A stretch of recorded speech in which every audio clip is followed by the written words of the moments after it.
Assalamualaikum warahmatullahi wabarakatuh. Kembali lagi di channel MZ, channel belajar dan channel sharing.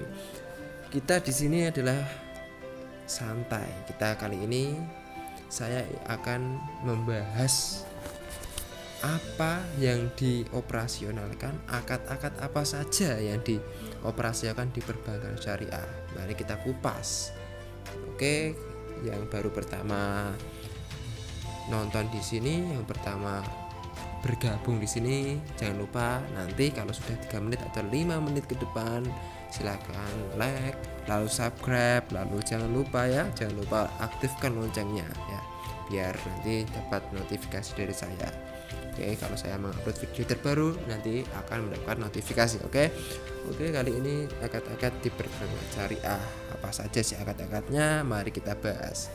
Pertama ada namanya, itu ada 12 yang saya ketahui ya.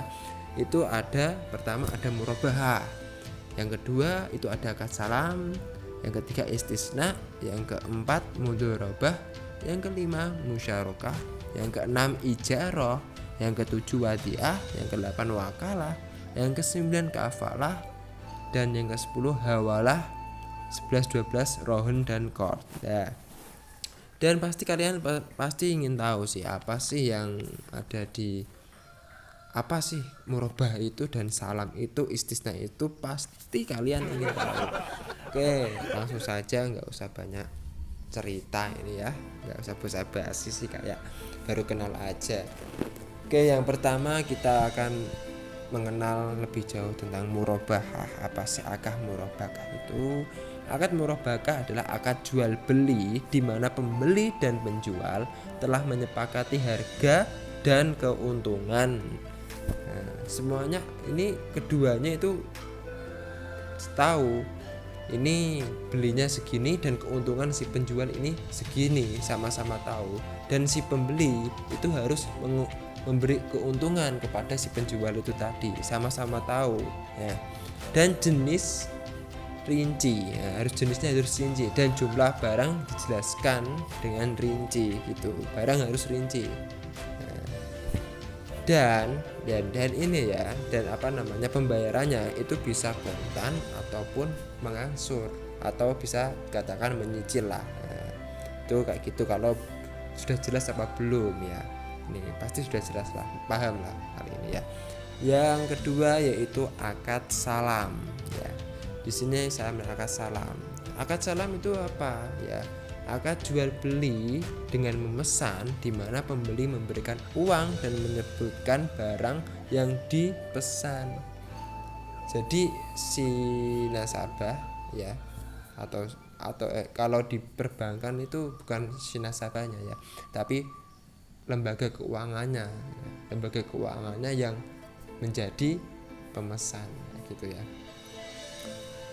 dan menyebutkan barang yang dipesan dan menyebutkan spesifikasinya itu apa ya. Contoh, ini saya mau memesankan si bocil ya, bocil sini ya, saya pesan, harus saya sebutkan saya mau beli ini, roti ini yang warnanya bundar, nah harus jelas ya. Nah, itu disebutkan akad salam. Dan si bocil pun itu nanti akan memberikan saya roti yang saya minta tadi. Yang ketiga yaitu akad istisna ya. Istisna itu sama halnya itu dengan dengan akad salam, tapi berbeda ya. Istisna yaitu jual beli barang dalam bentuk pemesanan, dalam kurung pembuatan barang. Jadi ini mesen tapi masih diangan-angan mesennya, masih dipikiran mesen apa lah, ini pesanannya itu baru dibuatkan kayak gitu. Contoh, berdasarkan persyaratan dan kriteria tertentu. Contoh, ini saya berjalan-jalan di Jepara lah, saya ingin memesan yang namanya kursi ya, itu di mebel ya.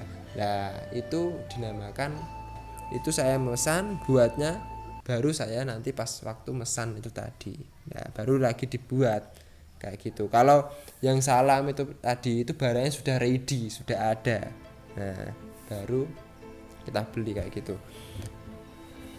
Dan pembayarannya di istisna itu bisa langsung atau sudah, kalau barang sudah terkirim sudah baru dibayar juga bisa, nanti pas waktu mesan dia juga bisa. Jadi mudah kayak gitu.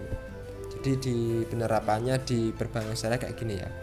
Mudorobah, yaitu yang keempat adalah mudorobah. Apa sih mudorobah itu? Yaitu akad kerjasama antara pihak satu dengan pihak lainnya, pemilik modal dengan pengelola. Nah, di sini ada pemilik modal dengan pengelola, di mana keuntungan akan dibagi namun kerugian ditanggung pemilik modal. Di sini keduanya ini ya. Pertama ada yang punya modal, yang kedua hanya pengelola saja. Ya, hanya pengelola saja. Contoh, saya mempunyai kambing ya. Saya mempunyai kambing, lalu saya burukan kepada orang, nanti hasilnya kalau kambing itu sudah besar, nanti kalau dijual ya, kalau dijual nanti keuntungannya dibagi kedua. Kalau nanti pun di pertengahan belum sampai dijual nanti mati, kan rugi itu ya, rugi yang nanggung itu saya karena saya pemilik modal kayak gitu ya. Bisa dipahami. Kalau belum paham silakan di komentar, nanti juga bisa dimusyawarahkan di komentar gitu. Kita lanjut ke musyarakah ya. Musyarakah itu apa sih? Akad antara dua pemilik modal atau lebih ya. Jadi pemilik modalnya itu sama-sama memiliki modal ya. Si pengelola sama modal itu mempunyai modal ya. Pengelola sama pemilik modal. Nah, modal ada dua. Contoh saya dengan teman saya, ini si A, si Rani ya. Saya Roni dan itu si Rani ya. Roni dan Rani. Nah, ini mempunyai sama-sama mempunyai modal ya. Nanti pengelolaannya itu bisa ditunjuk antara saya dengan si Rani, itu bisa ditunjuk. Oke ya, itu di akad musyarakah kayak gitu. Lanjut ke akad jarok, akad sewa menyewa barang antara kedua belah pihak. Jadi harus saling menguntungkan di sini ya. Contoh di pengoperasian di perbankan itu, bank menyewakan barang kepada nasabah, lalu si nasabah nanti ya akan membayarnya, boleh mengangsur juga boleh, kontan juga boleh. Itu akad sewa. Jadi bank itu menyediakan persewaan kayak gitu. Yang ke berapa ini? Ke wadiah. Lanjut ke wadiah ya. Lanjut ke wadiah itu yang ketujuh, wadiah.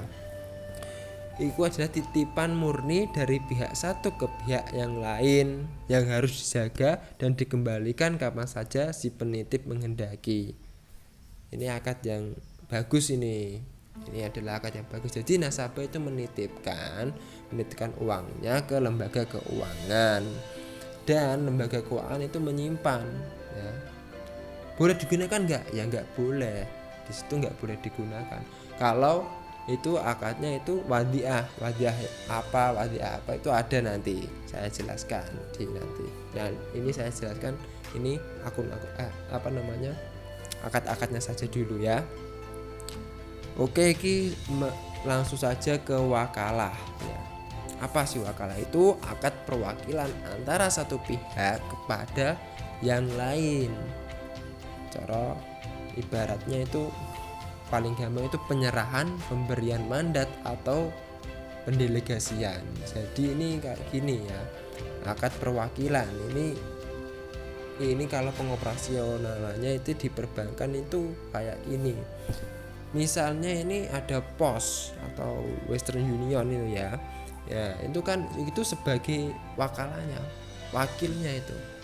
Nah, si nasabah si bank tadi ya, si bank tadi memintakan mengirimkan uang melalui Western Union. Lah wakilnya itu siapa? Lah wakilnya itu Western Union tadi. Lah langsung pindah ke nasabah kayak gitu.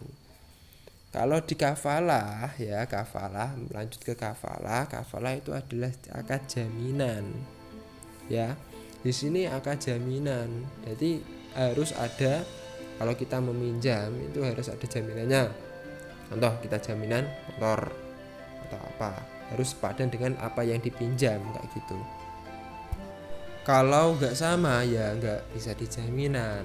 Contoh kamu hutang 10 juta, jaminannya kambing atau apa, atau motor yang harganya berapa, itu harus dengan pinjamannya ya.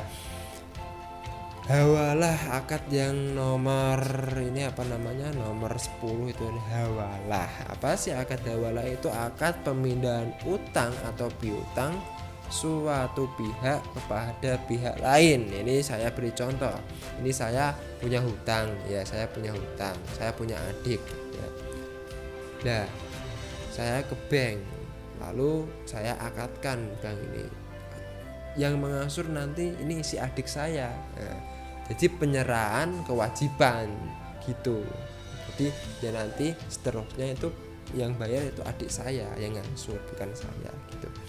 Yang kedua adalah rohen, akad menggadaikan barang dari satu pihak kepada pihak yang lain. Jadi gade itu hampir sama dengan jaminan ya. Kalau gade itu kita gadekan, itu gade, contoh kita motor ya, kita gadekan motor yang harganya 20 juta atau harganya berapa, tapi kita hanya utang hanya 4 juta ya.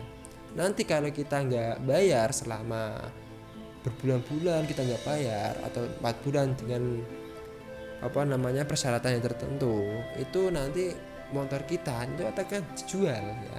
Motor kita itu akan dijual, nanti yang separuhnya atau yang berapa nanti untuk melunasinya plus bunganya, kalau plus bunganya nggak pakai bunga ya, plus apa namanya jasanya, lalu nanti yang apa namanya kelebihannya tadi nanti dikembalikan kepada nasabah. Contoh ya, kan hutangnya tadi kan cuma 4 juta dan motornya itu laku sekitar 20 juta ya. Yang ini yang terakhir adalah qard, yaitu pembiayaan kepada nasabah untuk dana talangan. Berarti kita nalangin si apa namanya, si bank itu nalangin. Nah, segera dalam jangka waktu relatif pendek dan tersebut dikembalikan, dana tersebut dikembalikan secepatnya. Dananya itu dikembalikan secepatnya ya. Dana tersebut harus dikembalikan secepatnya. Contoh ini bank ini memberikan biaya untuk si petani. Contoh si petani minta 10 juta, oke 10 juta diberi 10 juta, oke cash 10 juta, tapi ini kembaliannya nanti langsung, kan ini akadnya talangin akadnya itu gitu ya. Oke, kalau teman-teman kurang paham atau kurang jelas bisa masukannya di komentar ya. Oke, terima kasih atas waktunya dan atas apa namanya penyimakannya. Oke, makasih. Oke, salam sejahtera bagi kita semua. Oke, wassalamualaikum warahmatullahi wabarakatuh. Oke, bye bye.